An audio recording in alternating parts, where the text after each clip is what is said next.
দেখুন বন্ধুরা, আমাদের কাছে একটি চায়না সার্কিট এসেছে। এই সার্কিটের পার্টসপাতির কী নাম এখন আমি আপনাদেরকে সব বলবো। দেখুন, এটা একটা চায়না সার্কিট, সিআরটি টিভিতে থাকে।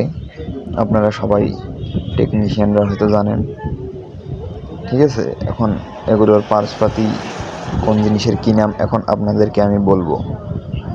সার্কিটের পরের ভিডিও থাকবে এগুলোর কাজ কি।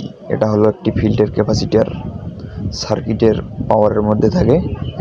এটি নষ্ট হয়ে গেলে টিভির দুই সাইডে ছবি আপ ডাউন হবে। এটি হলো ফ্লাইব্যাক, হাই ভোল্টেজ দিয়ে থাকে টিভির মধ্যে, 11,000 ভোল্টেজ বাইর হয়ে থাকে, ঠিক আছে। এই দিকে আসলে দেখেন, এটা হলো সপার কয়েল। এটা নষ্ট হয়ে গেলে পাওয়ার আপ খারাপ হয়ে যাবে। এটি হলো পিটিসি, এটি যদি নষ্ট হয় টিভির চার কোনায় রং আসবে। এটি হলো সাউন্ড আইসি 2003। আইসি খারাপ হয়ে গেলে টিভিতে সাউন্ড হবে না। এটি হলো আমাদের চ্যানেল বক্স, এটিতে আমরা ডিসের লাইন সংযোগ দিয়ে থাকি। এটি হলো চিরুনি আইসি বা জঙ্গল আইসি, যেটা আপনারা সবাই চিনে থাকেন। এটি হলো আমাদের মেমোরি আইসি সার্কিটের মধ্যে, ঠিক আছে। তারপর দেখেন, এটা হলো আমাদের পাওয়ারের বড় ট্রানজিস্টার।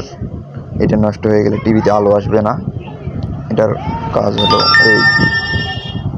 তারপরে এদিকে আসলে দেখা যাবে, দেখেন এটি হলো আমাদের ভার্টিক্যাল আইসি, নাম্বার হলো 78040।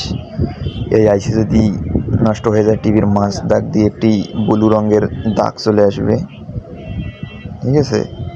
তারপরে এটি হলো আমাদের হরিজেন্টাল আউটপুটের ট্রানজিস্টার। এটি খারাপ হয়ে গেলেও টিভিতে কোনো আলো আসবে না।